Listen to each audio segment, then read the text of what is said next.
My name's Greer Montclair. I'm 35, an Air Force vet, now making cybersecurity contracts from a studio apartment in Denver. The fridge hums louder than my social life, and the highlight of my week is when the neighbor's dog doesn't bark at me. But hey, I like it quiet. People think coming back from the military is the hard part. Truth is, it's the pretending after part. Pretending you're not constantly measuring exit points. Pretending you're fine around people complaining about Wi-Fi speed like it's life or death. It's exhausting. I don't talk about what I did in uniform. That's not me being humble, it's me being tired. You spend years flying supplies into combat zones, coordinating last-minute evacuations, sleeping with your boots on, then suddenly you're home, and your sister's crying because a bridesmaid bailed. So yeah, that's my sister, Sutton. 2 years older. Grew up in the same house as me, raised by the same overworked mom. Only difference? She got the soft version of everything. When I skinned my knee, I got peroxide and silence. When Sutton stubbed her toe, she got a hug and ice cream. She was always the golden one. She's creative, Mom used to say. That meant she doesn't pay her bills but looks good doing it. Sutton floated through art school, dated baristas, who played in bands and maxed out credit cards like they were scratch-offs. And me? I enlisted the day I turned 18. Not for patriotism. Not even for structure. I needed distance. And I needed someone, somewhere, to teach me how to hold the line when no one else would. The military gave me that. It also gave me back problems, a steel-trap sense of duty, and a very short fuse for bullshit, which brings us to now. Last month, Sutton got engaged to a guy named Vance Bainbridge. Vance thinks kombucha is a personality and wears a scarf indoors. His family owns an architecture firm in Seattle. Old money, big egos, polished veneers. They met on a wine-tasting trip and bonded over vintage irony. And because Sutton always lands on her feet, this wedding became a 6-figure production.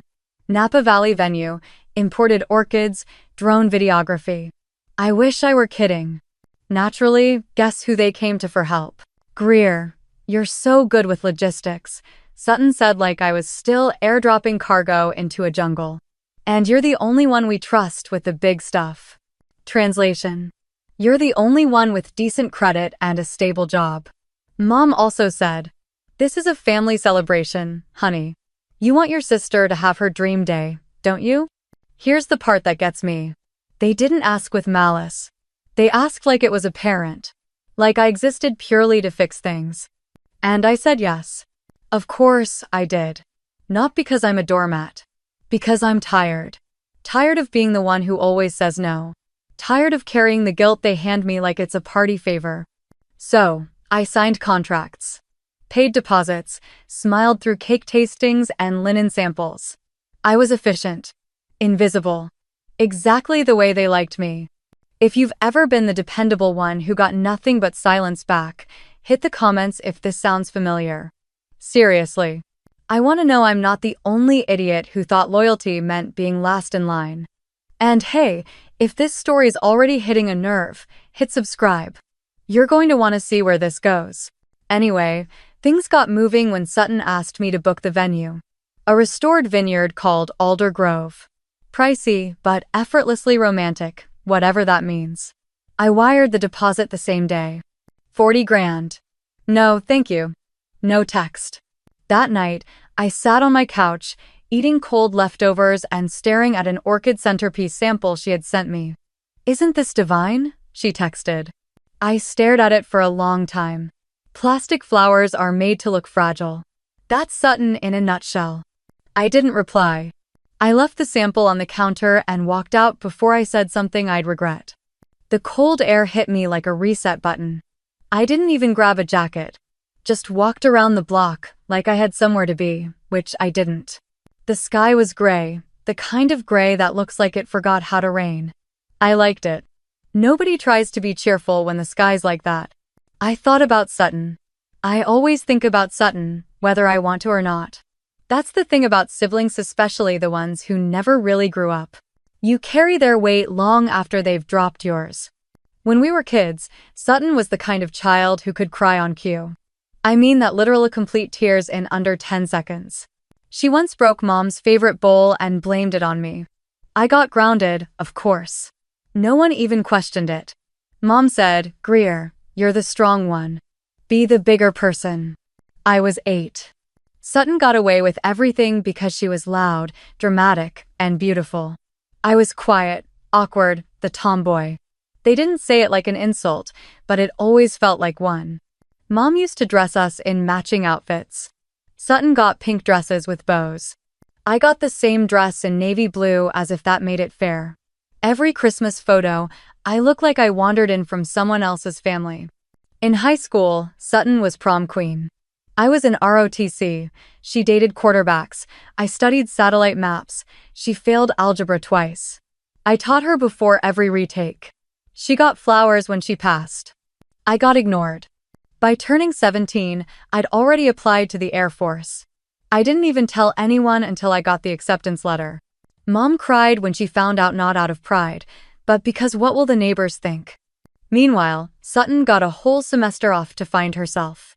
She moved to Portland, lived with 3 artists in a loft they couldn't afford, and returned with a nose piercing and a credit card balance higher than her GPA. But no matter what she did, Sutton was never the problem. She was just figuring it out. And I was expected to be the excellent, reliable, endlessly patient. It didn't stop after I came home. Even now, Sutton would call when her car broke down, rent was late, and her boyfriend ghosted her. Not to ask how I was. Just to dump the fire and hand me the extinguisher. And I let her because I knew how to fix things. Because I thought that's what family meant. But the older I got, the more it started to stink like a setup. Maybe the family system only worked as long as I played my part and didn't question the script. I remember one dinner about a year after I returned from overseas. Sutton was visiting, broke again, and Mom made roast chicken like a holiday. Sutton told a story about being traumatized by losing her luggage on a trip to Cabo. Everyone laughed. Then I mentioned that one of my friends from the unit lost her leg in a training accident, and the table went silent. Mom changed the subject. Sutton made a face and said, "You're always so intense." That was the moment I realized I wasn't part of their story. I was background. It was useful, a support beam no one notices until it cracks. Still, I kept showing up. Birthdays, rent help, emergency flights, always with the quiet understanding that no one would ever ask how I was doing. You don't get medals for being the reliable one. You get more responsibility. When Sutton called about the wedding, I already knew what was coming. Her voice was sugar-coated urgency. "Greer, I just know you're the only one who can pull this off." She was right. I could. And I would for now. Sometimes, the easiest way to see the whole picture is to play along just long enough to realize what you're looking at. I opened my laptop and started a spreadsheet. Color-coded, columned, ready to carry a wedding I didn't believe in. The weird thing is that part came easy. Supply chain management was my bread and butter in the service. I could plan a field deployment in a sandstorm. Booking a vineyard with enough chairs for 80 people? A joke. I had tabs for catering, floral, rentals, deposits, and deadlines. I even had backup vendors in case one bailed. Every invoice had a timestamp, and every email had a read receipt. I was treating Sutton's wedding like a covert mission. I didn't tell anyone that. But somewhere in the back of my mind, it felt familiar. That cold focus. That sensation of working under pressure for people who didn't know what it cost you.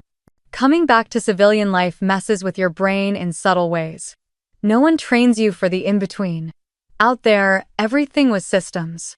Ranks, rules. You didn't get thanked, but you got results.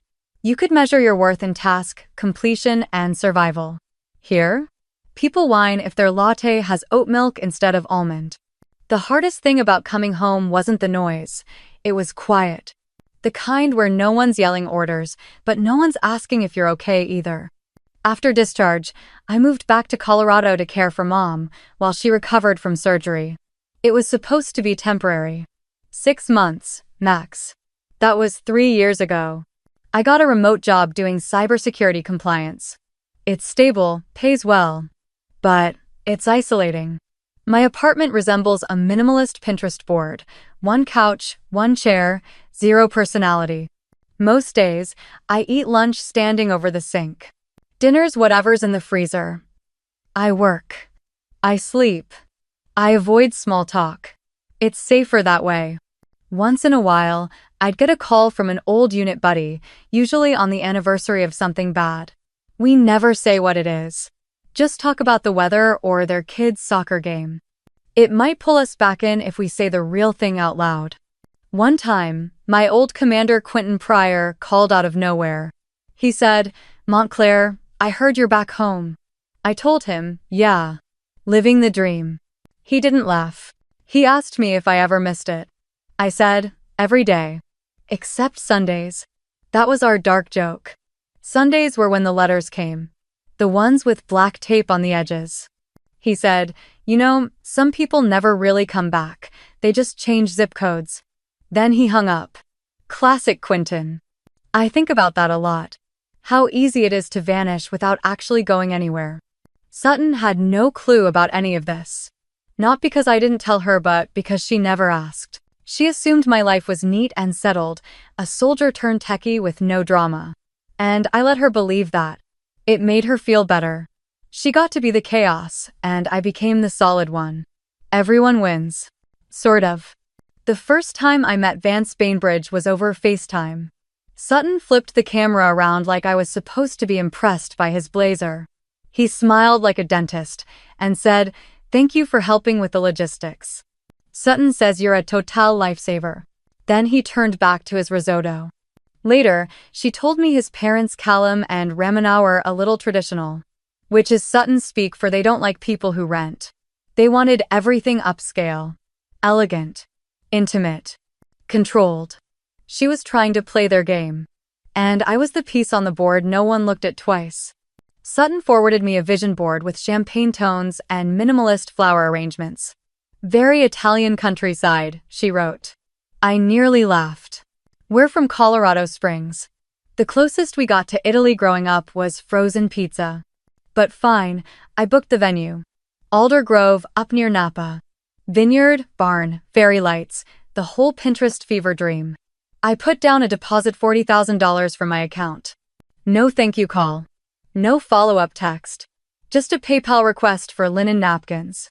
I didn't complain. I didn't expect anything. The week after, I got an email from the floral vendor. The quote was higher than expected. I asked Sutton if she wanted to scale back. She said, "Greer, don't be negative. This is the happiest time of my life." That line stuck with me. Because for her, it probably was. For me, it was just another assignment. No medals. No flag. No one is watching. Just a woman in her living room, quietly ensuring everyone else got their moment. I clicked approve on another invoice and poured the rest of my coffee straight down the sink. The knock came 30 seconds later. 3 taps, too polite to be random. I opened the door, and there they were, Sutton and Mom, standing shoulder to shoulder like they'd rehearsed it. Mom wore her "let's be reasonable" face. Sutton was already smiling too wide. We were in the neighborhood. Sutton chirped like that wasn't a lie. They came in without waiting. Sutton sat on the arm of the couch like it was a throne. Mom took the chair I never offered. I didn't say anything. I just stood there because I knew if I sat down, I'd be stuck. Mom started with small talk. Sutton's wedding prep. The spa day she had booked. "She's glowing, isn't she?" Mom said. Sutton beamed like someone who believed it. Then came the shift. "So," Mom said, smoothing invisible lint off her pants, "we were talking about the final details." Here it was. Sutton leaned forward. "We're short on the venue balance, just a little, nothing crazy." "How much is not crazy?" I asked. 20, she said. I blinked. 1,000? Sutton laughed like I was being dramatic. "You know they upped the price for the full grounds. But it's worth it. It's stunning. And you're already kind of in the loop with everything, so it just makes sense to keep it streamlined." I looked at her. At Mom. Both of them nodded like this was a typical Tuesday. Like they weren't asking for more money on top of the 40 grand I'd already wired. Mom added, "We'll pay you back eventually." Or maybe take it out of that bonus you mentioned last Christmas? That bonus had been spent covering Mom's medical bills, not that anyone remembered. I said nothing. Sutton took that as a yes. She clapped her hands. Perfect, I'll forward the contract. Mom reached for my hand. You're doing a good thing, Greer. Family comes through when it counts. The phrase hit me like a slap. Family comes through as if I hadn't spent the last 10 years bailing them out of problems they built themselves. They left 10 minutes later, satisfied. I stood in the doorway long after the elevator dinged. That night, I opened my savings account and stared at the number. I could afford it. Technically. But it wouldn't leave much of a buffer. No vacation. No safety net. No real reason to say yes, other than guilt. I poured a drink. The good whiskey, not the cheap stuff. If I was going to drain my bank account, I figured I'd at least toast the occasion. The next day, I wired the money. No confirmation email. No call. Just another PayPal ping for floral upgrades. Marlo called that afternoon. She's one of the few people I still answer for. She said, "You sound flat." I told her I was tired. She said, "Of them or in general?" "Both," I said. She paused. "Why don't you stop?" "Because that's not how our family works.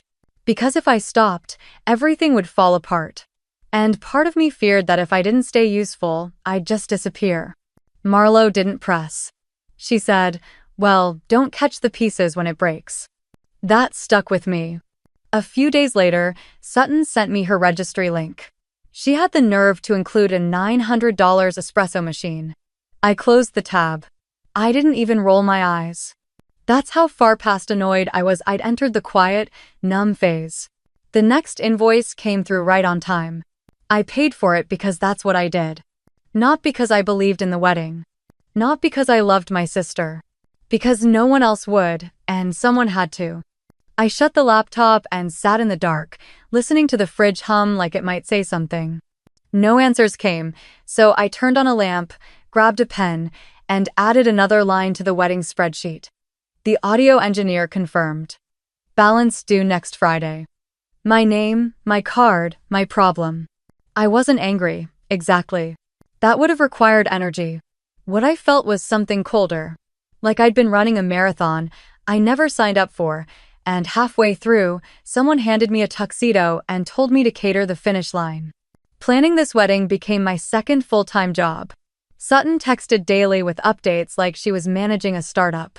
Just confirmed the flatware. Vance wants sage green ties instead of pine. Do you think we can get a live cellist for the cocktail hour? A cellist. For an hour. Outside. In August. I said I'd check availability and added shaded tent rental to my to-do list. I didn't say no. I never said no. Somewhere deep down, I think I was waiting for someone to notice. The only one who did was my boss, Sayer Carmichael. During a slow Friday, he popped by my desk and said, "You look like someone who's been asked to babysit a burning house." I snorted. "It's my sister's wedding." He nodded. "And you're the maid of honor, wedding planner, and walking ATM." Oh.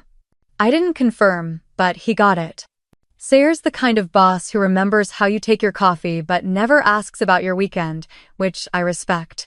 He once told me, "Greer, you're unnervingly competent. People like you are the ones everyone relies on, and no one thanks them." He wasn't wrong. I coordinated vendor timelines, managed contracts, and built contingency plans in case the caterer ghosted or the DJ double-booked.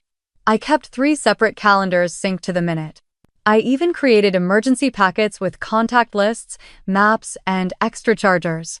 And every time I got an approved response from Sutton, it came with 0 punctuation and 0 gratitude. K-T-H. X. Good. Perfect. Not even a damn emoji. Vance was even worse. He emailed me once to ask if the valet would understand luxury vehicles. I replied with a single word. Yes. Later, Sutton called and said I was being short. I wanted to say, "No, I'm being edited for content." But I didn't. Because by now, I understood my role. I wasn't the sister. I was in the ops team. The turning point came during a group tasting. Sutton invited me, which I thought was a nice gesture. When we arrived, I realized I was sitting with the caterers and clipboard while she and Ramona, her future mother-in-law, sipped wine and critiqued the table runners. Ramona said things like, "I think raw linen is too rustic," and "What if we imported a cheese wheel from Florence?" I didn't even blink. I made a note. Cheese wheel. Florence. Budget. Absurd. Afterwards, Sutton pulled me aside. "Don't be weird with Ramona," she whispered. "She's just particular." I almost laughed. Particular was what you called a cat that only drinks from one faucet. But again, I nodded. It was like I was disappearing in plain sight. The more I did, the less they saw me. I wasn't Greer anymore. I was just making sure nothing fell apart so that Sutton could shine. The florist called about the color palette change. The photographer needed to rework the shot list. The seating chart had to be rebuilt because Ramona didn't want her side mixed with ours. No or us. I stayed up late reprinting labels. And through all of it, no one ever asked if I was okay. If I needed help, if I wanted to be there. They assumed I did. Because I always was. That's what makes people like me dangerous. We don't yell, we don't threaten, we just keep receipts. And we always know who signed the contracts. I stared at the pile of printed labels and wondered how many more times I'd let myself be volunteered without a fight. A few hours later, Sutton texted, "Family dinner tonight at Mom's mandatory, be nice." I could have said no. But saying no always had consequences: follow-up calls, guilt trips, and silence stretched long enough to hurt. So I changed my shirt and drove across town with a bottle of wine I knew no one would open. Mom's house smelled like lemon cleaner and stale expectations. The table was already set. Sutton and Vance were there, all polished and glowing. Mom fussed over the roast like it was Christmas. I took the seat farthest from the chandelier. Dinner started fine. Chit-chat, fake laughs, the usual dance.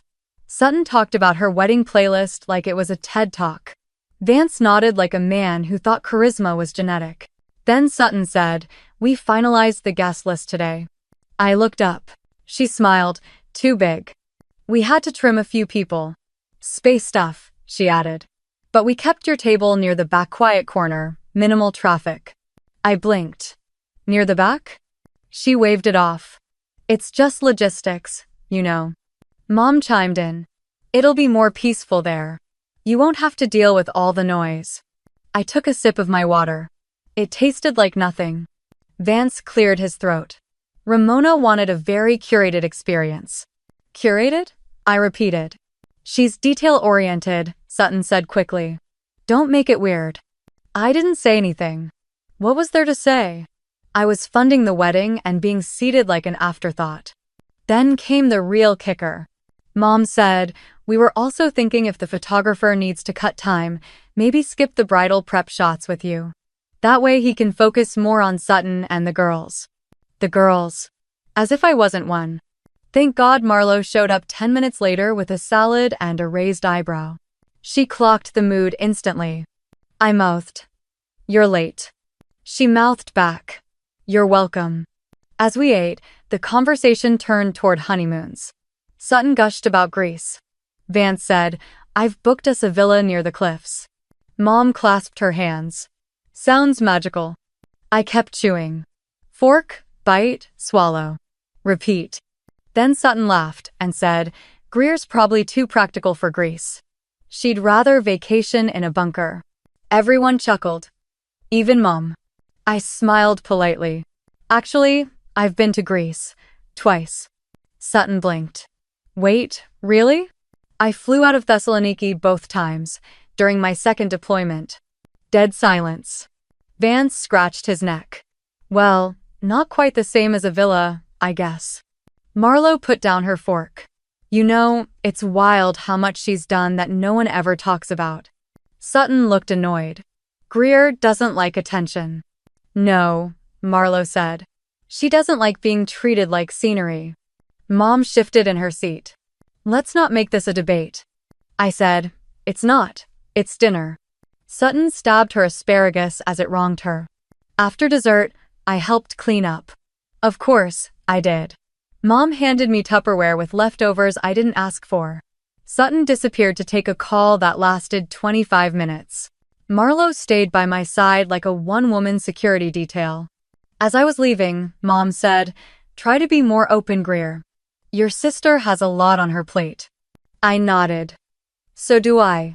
I just don't make everyone eat from it. I got in my car and sat briefly before starting the engine. Everything in that house felt too small, too loud, too performative. I realized I'd spent my whole life walking on eggshells to keep others comfortable. Marlo texted me later. One word.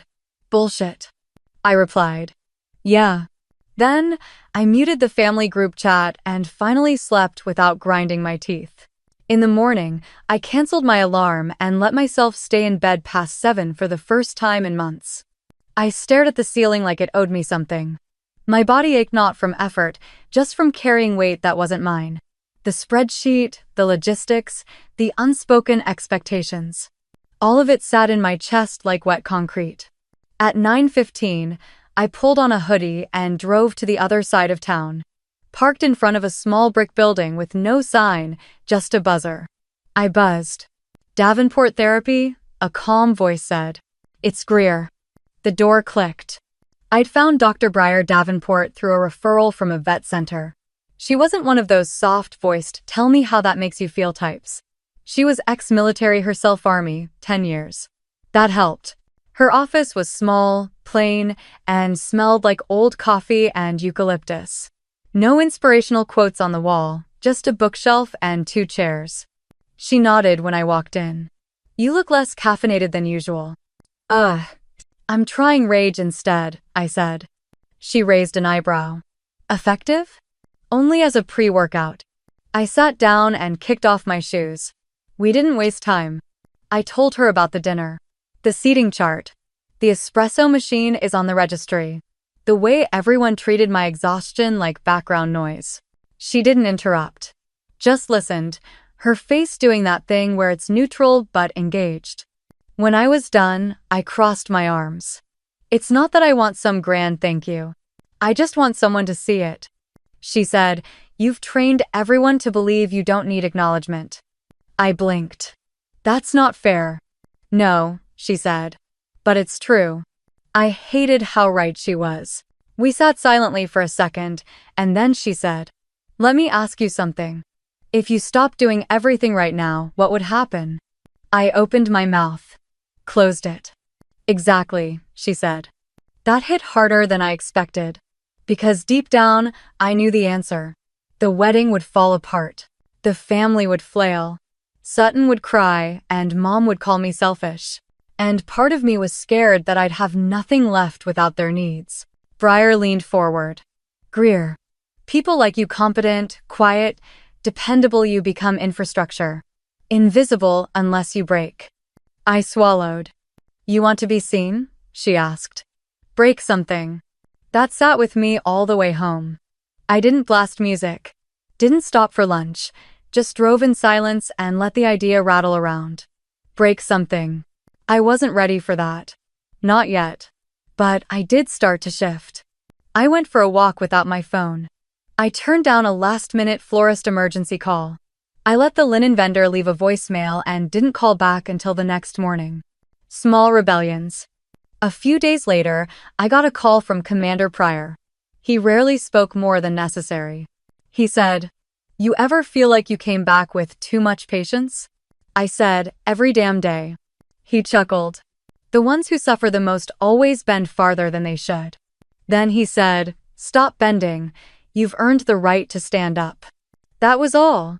He hung up. I sat on the edge of my couch, phone still in hand, and stared at the to-do list taped to the fridge. It looked like someone else's life. The next day, I skipped the wedding planning call. Sutton left 3 voicemails. I didn't answer. She sent a text. You good? I replied, busy. No apology. No follow-up. Just a thumbs-up emoji. That told me everything I needed to know. Later that week, Marlo came over with tacos. We ate on the floor like we used to in college. I told her about therapy. About Pryor's call. She said, you know, The fact that you're even questioning all this? That's the bravest thing you've done. I looked at her. I've jumped out of planes. Exactly, she said. This is scarier. She wasn't wrong. We talked until midnight. No wedding talk, no family drama, just life. Real life. Mine. And for the first time in a long time, I didn't feel I had to earn the right to speak.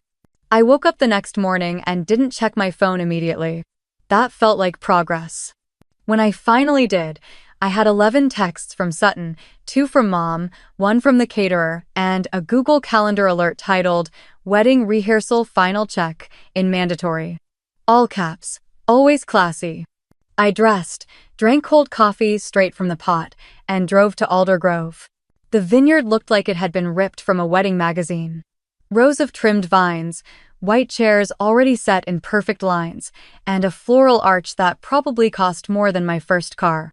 Sutton greeted me like a guest, not someone who paid for half of it. "You're late," she said. I wasn't aware I was on the clock. She rolled her eyes. "Whatever. Just make sure the sound guy doesn't screw up the walk-in music. Ramona is particular." Right. Particular. I found the sound guy, confirmed the playlist, and spent the next hour doing things no one noticed. Fixing a broken mic stand. Calming down a bridesmaid who lost an earring. Reprinting a mislabeled place card.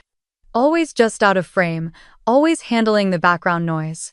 By the time the rehearsal ended, I'd sweat through my shirt. Nobody asked if I wanted a drink. Nobody thanked me. Sutton floated past with a glass of Prosecco and said, "Can you take these candles back to the Airbnb? We don't want them to melt overnight." Of course I could. I loaded them into my car and drove to the rental house they were using for bridal prep. The whole place smelled like hairspray and perfume samples. Sutton's friends were lounging in robes, laughing about something on Instagram. I dropped the candles on the kitchen counter and was about to leave when one of them said, "Sutton, your sister's actually really good at this. You should hire her full-time." Everyone laughed like it was a joke. Even Sutton. "She's not my wedding planner," she said. "She's just good at helping." Not my wedding planner. Just good at helping. I didn't say anything. I just walked out and closed the door behind me as softly as possible. On the drive home, I turned off the music. I needed silence more than rhythm. Back in my apartment, I peeled off my shoes and stared at the wall for 10 minutes. My phone buzzed 3 times. I didn't look. My body felt like a machine with no off switch functioning but not alive. I microwaved something I didn't taste and sat on the couch with my legs tucked under me like a kid. I opened my laptop, glanced at the final checklist, and closed it again. Not tonight. It was almost midnight when Marlo called. "You home?" "Yeah." "That war. Want me to come over?" "No, I'm fine." She paused. "That's a lie." "Yeah." We didn't say anything else for a while. Then she asked, "You sure you're okay doing this tomorrow?" "I've done harder things."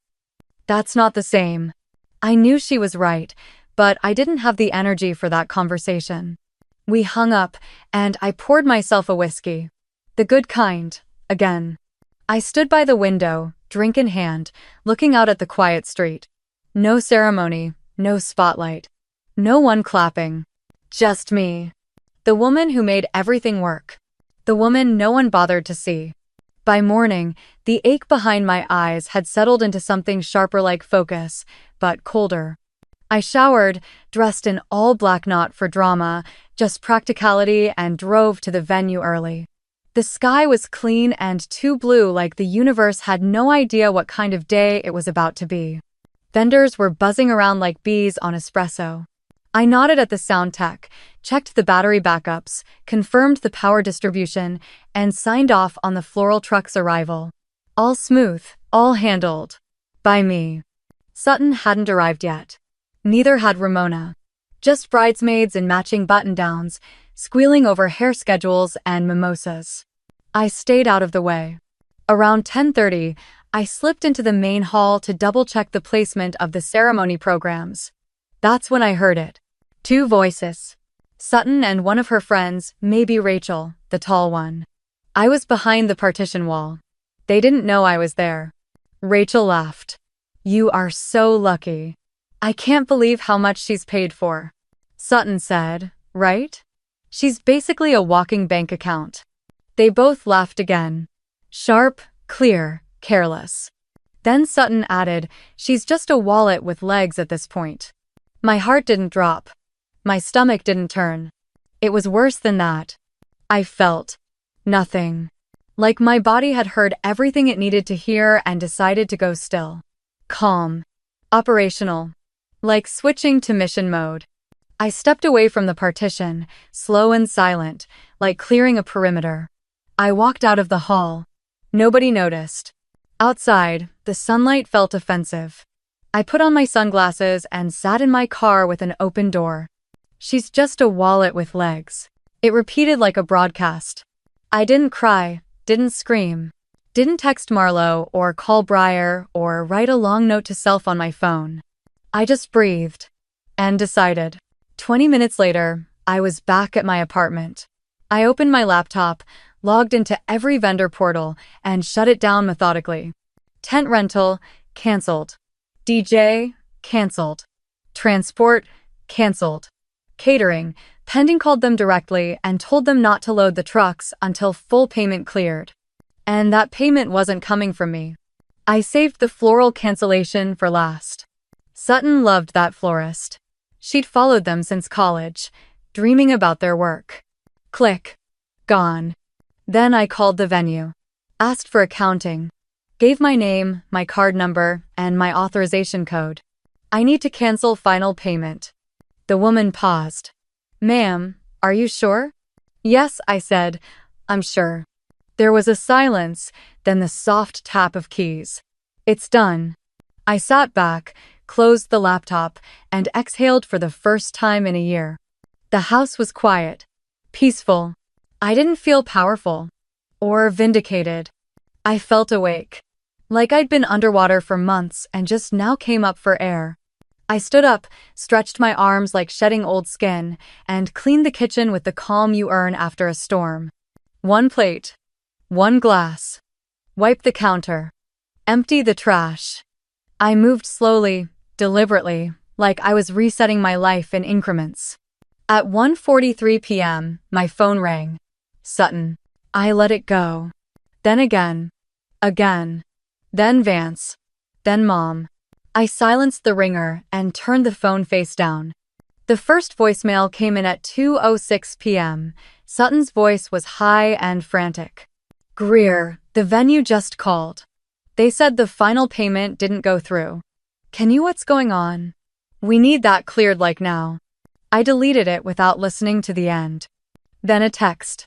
Tell me you didn't cancel the flowers. Then another. Are you seriously doing this the day of? I didn't reply. I made myself a sandwich instead. Simple, dry, satisfying. Like peace on toast. At 2:45, Mom showed up at my door. No call, no knock, just opened the storm door and banged twice like she owned the lease. I opened it slowly. She stood there in pearls and panic. You need to fix this, she said.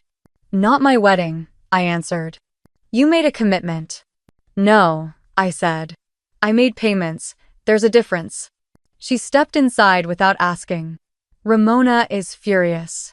Vance's parents are threatening to call off the ceremony. Do you know how embarrassing this is? I crossed my arms. Not as embarrassing as being called a wallet with legs.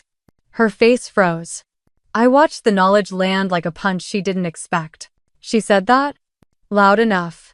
Mom sat on the arm of my couch like her knees couldn't hold the weight anymore. She didn't mean. She meant it. Silence. Long. Heavy. She looked at me then, really looked, and said something rare. You look tired. I am. You should have told me. You should have seen it. I walked to the door and opened it. She stood up slowly like she wanted to say something else. But I didn't give her the room. Lock it behind you.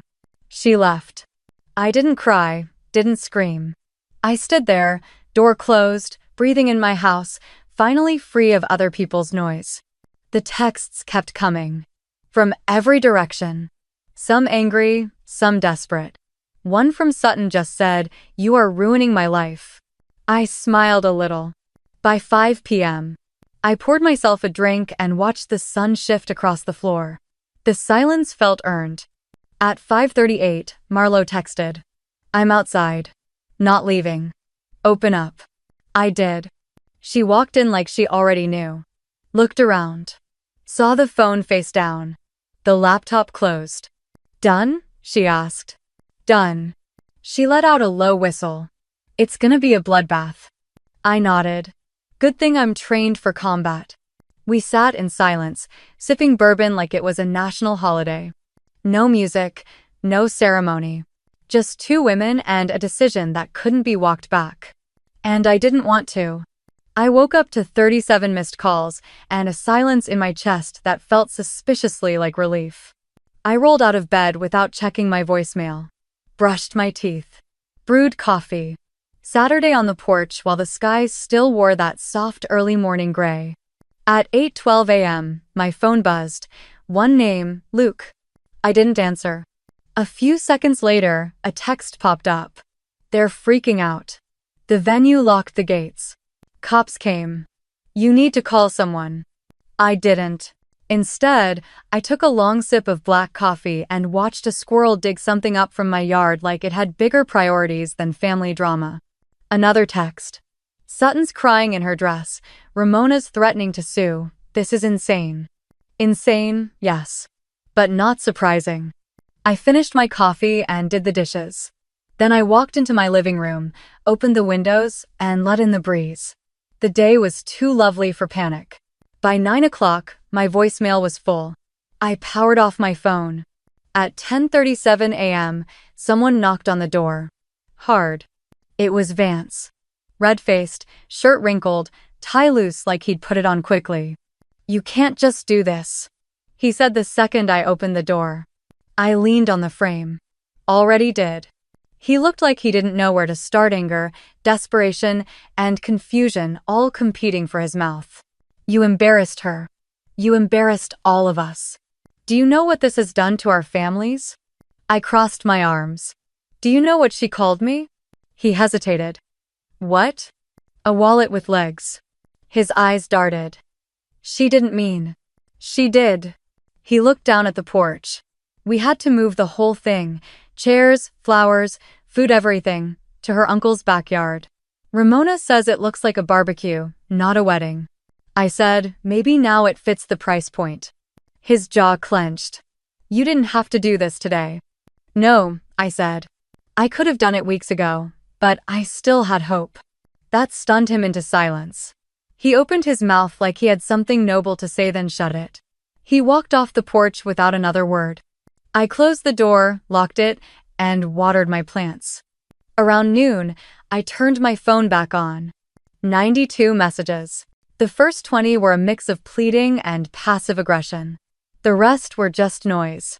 One stuck out. From Sutton. "You're dead to me." I stared at it for a long time. Then I archived it. Later that day, Marlo came over with groceries and beer. She dropped the bag on my counter and said, "So, it's officially over." I nodded. "Was it ever really happening?" She smiled.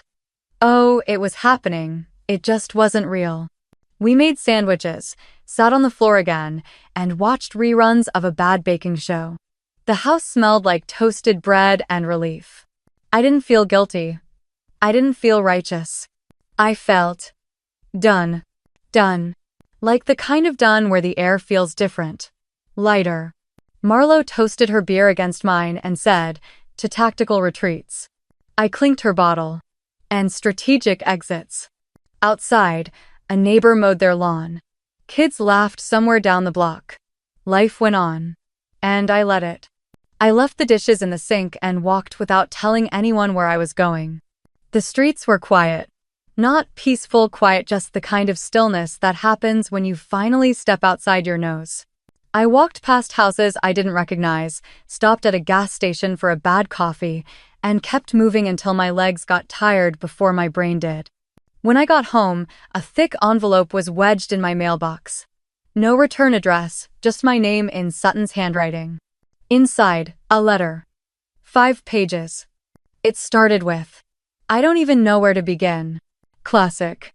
The first page was rage how I'd humiliated her, destroyed her perfect day, and made everyone choose sides. Page 2 was guilt. How hard she worked, how she just wanted one day to go right, how Ramona said I never really supported her. Page 3, rewrites. Maybe I said some things I shouldn't have. Maybe I didn't always say thank you. Maybe you misunderstood. Page 4, the ask. We're still short on the florist cancellation and caterer fees. I don't expect anything from you, but if there's any way. Page 5 was signed. Your sister, always. That. I folded it once, slowly, and slid it back into the envelope. Didn't tear it. Didn't burn it.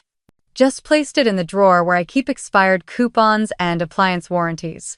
Let it sit with other things that used to mean something. I didn't call her. I didn't owe her clarity. A few days later, I ran into Luke at the grocery store. He stood before the frozen pizzas like he'd never had to decide. He turned when he saw me. No smile. Hey. Long pause. He said, she's not doing great. She wasn't doing great before, I said. He rubbed the back of his neck. Mom's been staying with her, says she's depressed. I didn't respond. Then he added, she thinks you went too far. I looked at him. She? He blinked. All of them. I nodded slowly. That tracks. He shifted his weight. You could have talked to her. I could have, I said. And she could have invited me. He stared at the floor. You know this changed everything, right? Yeah, I said. That was the point. We stood there in the freezer aisle like two strangers who used to share a family. Then he turned and walked away with nothing in his cart. I went home and made soup. A week later, I got an email from Ramona. Just the subject line was enough. Clarification plus resolution. I didn't open it. Just marked it unread and moved it to a folder called Noise. People think silence is passive. But silence is a choice. And I was choosing it daily now. Choosing not to answer. Choosing not to carry. Choosing not to fix what I didn't break. Marlo noticed the shift. You're less available, she said one night while we watched a dumb movie with excellent lighting. Yeah, I said. Feels good. She raised her glass. Here's to being unreachable. We clinked glasses. I slept easier that night. No phone under my pillow. No alarms or set. No ghosts. I made pancakes the next morning and didn't measure anything, just poured and stirred until it felt right. They came out a little lopsided, a little uneven. But they were mine. I sat at the kitchen table with syrup and black coffee, watching the sun cut across the counter like I hadn't done in years. I wasn't thinking about weddings or voicemails or whether someone might stop by to apologize. I was just there. Present. And for once, that was enough. Work got easier too. I stopped staying late to finish the chaos of other people. I took lunch breaks. Real ones. With food and sunshine and no emails. Robert noticed. He leaned on the edge of my desk one afternoon and said, "You seem less available." I smiled. That's the goal. He didn't press. Just nodded, like he understood more than he let on. At home, I started moving furniture around.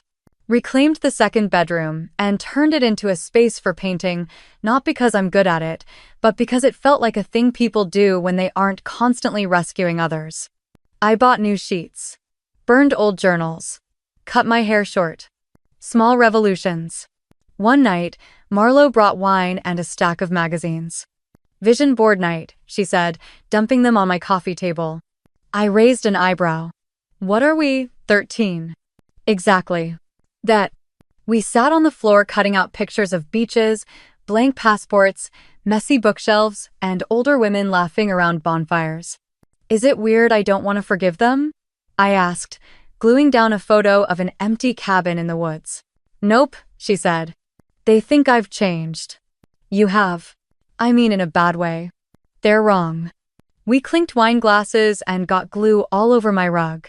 It felt like progress. Sometime around week 5, Sutton emailed again. No subject line, just, Please read this. I didn't delete it. But I didn't open it either. That was the shift. I didn't need closure. I didn't need to be right. I didn't need her to understand. I just needed distance. It took a long time to realize loyalty wasn't supposed to feel like erosion. That love doesn't mean hollowing yourself out to make space for someone else's comfort. People throw around the word family like it's unbreakable. But blood isn't proof of care. And forgiveness doesn't mean access. I still saw Luke sometimes. At the store. At the park. He always looked like he wanted to say something but never did. That was fine. We didn't owe each other more than silence. One Sunday, I ran into our old neighbor, Lorraine. She used to babysit us when we were kids. She asked how Sutton's wedding went. I smiled and said, didn't. She raised her eyebrows but didn't ask. Later that night, I stood in the shower, letting hot water hit the back of my neck like pressure washing old expectations off my skin. I used to think strength looked like endurance. Now I know it looks like saying no. Like not showing up. Like canceling contracts, letting phones ring out, and eating pancakes without guilt. Loyalty, I've learned, isn't about who you bleed for. It's about who shows up without needing you to. That list got shorter, but clearer. And somehow, that made it feel more like home. I archived the email without reading it and opened a blank document instead to see what it felt like to write without explaining myself. Turns out, it felt clean. Uncluttered. Like stretching your legs after being crammed in the backseat of someone else's story for too long. I didn't write a memoir. Didn't even put my name on it. Just let words fall where they wanted. No agenda, no apology. Then, I closed the laptop and made a sandwich. A few days later, I got another package. No return label, just Sutton's name in the corner. Inside, a framed photo of us as kids. Beach day, 1997. Both of us in matching swimsuits, laughing at something off camera. Taped to the back was a note. You were always the strong one. I'm sorry it took this long to see it. I stared at it for a while. Then I took the frame, removed the photo, folded the note, and placed it in the same drawer with the old wedding letter. I returned the empty frame to the box and tossed it in the trash. It wasn't anger. It wasn't pettiness. It was clarity. The kind that comes when you finally realize a sorry that arrives after the collapse isn't a repair, it's a report. And I wasn't reading reports anymore. I pulled my old army duffel out of the hall closet one night, Saturday on the floor with it like an old friend. Inside were things I hadn't touched in years. Photos, a compass, discharge papers, a set of fatigues that still smelled like red dust and cheap soap. There was a time when I thought loyalty meant dying on the hill. Now, I think it means knowing when to come down. That bag didn't go back into the closet. I left it out. Open. Maybe I wasn't done being a soldier just serving the wrong war. On Sunday, I took myself out to breakfast. Alone, no book, no phone. Just me and pancakes and a booth by the window. The waitress asked, expecting anyone? I smiled. Nope, just me. She grinned. Best kind of company. Halfway through my coffee, an email pinged on my watch. The final one is from Sutton. Subject line, this is it.